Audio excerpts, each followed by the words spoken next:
Assalamualaikum warahmatullahi wabarakatuh. Berjumpa lagi pada pertemuan kali ini. Semoga saya harap semoga teman-teman semua dalam keadaan sehat walafiat, tak kurang suatu apapun. Untuk pertemuan kali ini saya absen dulu.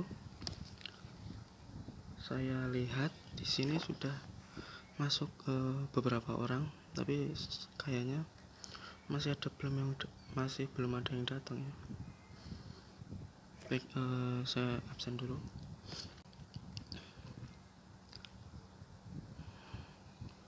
Yang pertama, Mas Andi belum hadir ya. Mas Bagas, Mbak Cindy, Mbak Citra, sudah oke. Mas Dendi, udah ya, oke. Lalu Mas Muhammad sudah masuk? Oke, sudah.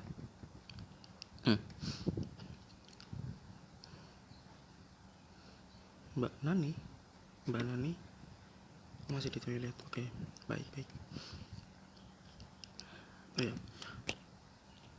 jadi kurang berapa tadi ya? Ya sudah, nanti menyusul saja. Pada pertemuan kali ini saya akan membawakan materi tentang cerita fiksi dan cerita non-fiksi. Untuk bagian pertama, yaitu adalah pengertian dari kita akan membahas tentang cerita fiksi terlebih dahulu. Yang pertama, pengertian cerita fiksi ialah merupakan proksa naratif yang sifatnya itu imajinasi. Walaupun imajinasi, karya tersebut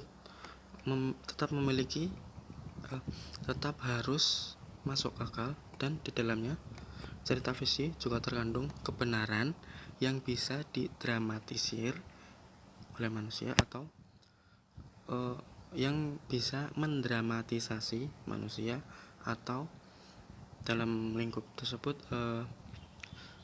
pembaca atau penikmat cerita fiksi tersebut. Cerita fiksi juga biasa diartikan sebagai suatu karya sastra yang di dalam cerita fiksi tersebut berisi cerita rekaan atau didasari oleh angan-angan atau fantasi, dan juga bukan dari kejadian nyata, atau lebih singkatnya cerita fiksi hanya berdasarkan dari imajinasi pengarang saja. Dari imajinasi pengarang tersebut diolah dengan berdasarkan adanya pengalaman, wawasan, tafsiran, kecendikiaan atau kepintaran, dan penilaian kepada berbagai kejadian, baik itu nyata atau rekaan. Untuk bagian kedua ialah ciri-ciri dari cerita fiksi. Cerita fiksi memiliki beberapa ciri-ciri. Di antaranya, yang pertama, bersifat khayalan. Jadi cerita fiksi yang ditulis oleh pengarang ini sifatnya adalah khayalan atau tidak nyata, yaitu tulisan tersebut hanya berdasarkan pikiran dari si pengarang. Jadi cerita apapun itu yang bersifat fiksi, yang di dunia nyata ini tidak ada, bisa diada-adakan, dan yang tidak ada bisa diadakan. Nah itu. Dan yang kedua, penulisan cerita fiksi menggunakan bahasa majas. Penulisan menggunakan bahasa majas, majas ada banyak sekali, mulai dari hiperbola, personifikasi, paradoks, dan masih banyak lagi. Penggunaan majas di cerita fiksi ini semakin berfungsi untuk menghidupkan rasa tulisan menjadi lebih sentimental. Dan yang ketiga, menggunakan gaya bahasa. Gaya bahasa ini memang sulit, dianggap sulit begitu, karena setiap penulis memiliki karakter dan keunikan sendiri-sendiri terkait gaya bahasa yang akan digunakan untuk menulis cerita fiksi tersebut. Untuk bagian ketiga ialah struktur dari cerita fiksi. Cerita fiksi memiliki beberapa struktur yang bisa diketahui. Yang pertama ialah abstrak. Bagian ini atau abstrak itu adalah opsional, bisa dimasukkan atau tidak menggunakan juga tidak apa-apa. Abstrak ini sebagai atau berfungsi sebagai bagian dari inti dari suatu cerita teks fiksi. Dan yang kedua, orientasi. Bagian ini berisikan mengenai tentang sebuah pengenalan tema atau latar belakang tema, serta juga tokoh-tokoh dalam novel, tokoh-tokoh dalam cerita fiksi tersebut. Diletakkan bagian awal menjadi pembahasan dari teks cerita fiksi dalam novel tersebut. Dan yang ketiga, kompilasi. Bagian ini merupakan klimaks dari sebuah teks cerita fiksi, karena pada bagian ini akan muncul yang namanya problem atau permasalahan. Kebanyakan kompilasi pada sebuah novel menjadi daya tarik. Yang keempat adalah evaluasi. Bagian ini di dalamnya berisikan munculnya penjelasan tentang memecahkan masalah yang dihadapi atau yang muncul di dalam teks fiksi tersebut tadi. Yang kelima adalah revolusi. Pada bagian revolusi ini adalah bagian yang di dalamnya berisikan pemecahan masalah dari masalah-masalah yang dihadapi oleh tokoh-tokoh yang ada dalam cerita teks fiksi tadi. Dan yang terakhir adalah koda, yang bisa disebut reorientasi. Bagian ini di dalam berisikan amanat, serta juga pesan moral positif yang bisa diambil hikmahnya dari suatu naskah teks cerita fiksi. Adalah unsur intrinsik cerita fiksi. Unsur intrinsik cerita fiksi ada beberapa. Yang pertama ialah tema. Tema adalah pokok pikiran atau dasar cerita yang sedang dibahas. Dan yang kedua ialah tokoh. Tokoh adalah individu, ciptaan atau rekaan pengarang yang mengalami peristiwa-peristiwa atau perlakuan dalam berbagai peristiwa di dalam cerita tersebut. Dan yang ketiga ialah alur atau plot. Alur atau plot adalah sebuah struktur rangkaian kejadian-kejadian dalam sebuah cerita. Yang keempat ialah konflik, artinya percekcokan, perselisihan dan bertentangan. Yang kelima ialah klimaks, yang disebut sebagai puncak dalam alur cerita, karena pada tahap ini menjadi penentu perubahan nasib tokoh. Yang keenam ialah latar, merupakan background sebuah cerita, yaitu cerita, tempat kejadian, daerah, penuturan atau wilayah yang melingkupi sebuah cerita tersebut.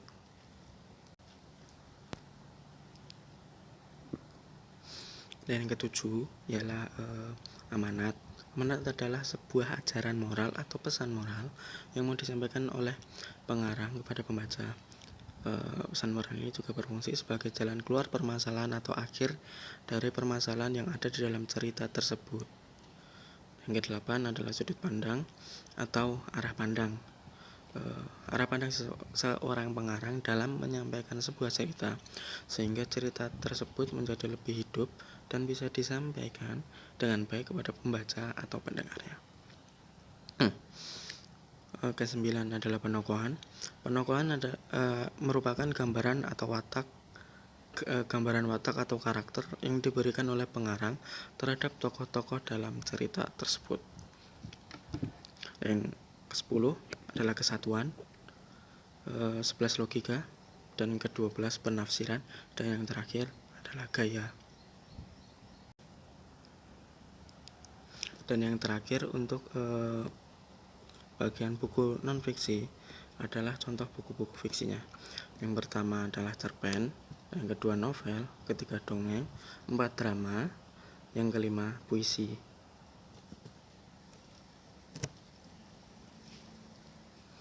Yang keenam adalah hikayat, 7 fabel, 8 mitos, 9 komik, dan 10 adalah cerita rakyat.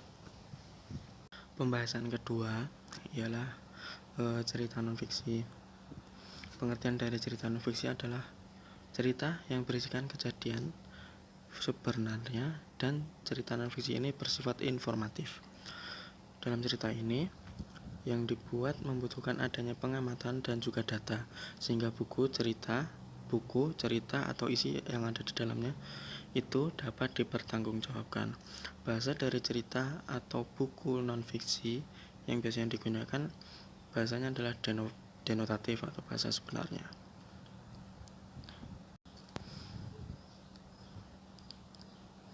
Selanjutnya adalah ciri-ciri dari cerita non-fiksi. Ada 4. Yang pertama, tidak menggunakan gaya bahasa, ya kebalikannya dari cerita fiksi. Cerita non-fiksi tidak menggunakan gaya bahasa, maksudnya adalah penulisan yang ditulis menggunakan bahasa tulis yang apa adanya, sesuai dengan fakta, referensi, dan sesuai dengan apa yang ditemukan di lapangan.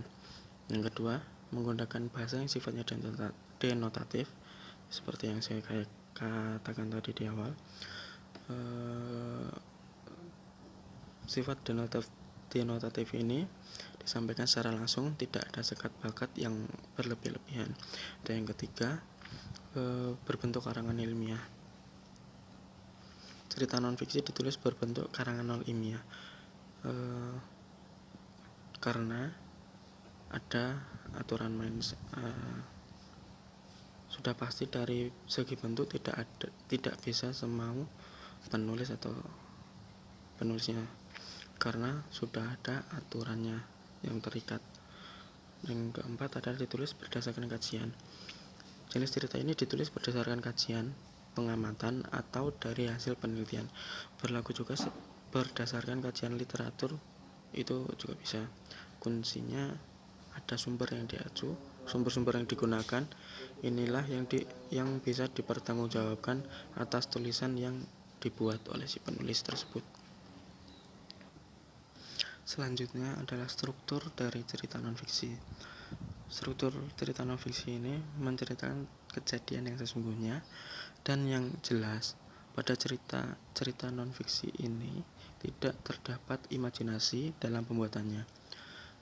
Strukturnya antara lain, yang pertama orientasi. Orientasi adalah bagian yang menunjukkan awal kejadian cerita atau latar belakang bagaimana peristiwa tersebut terjadi.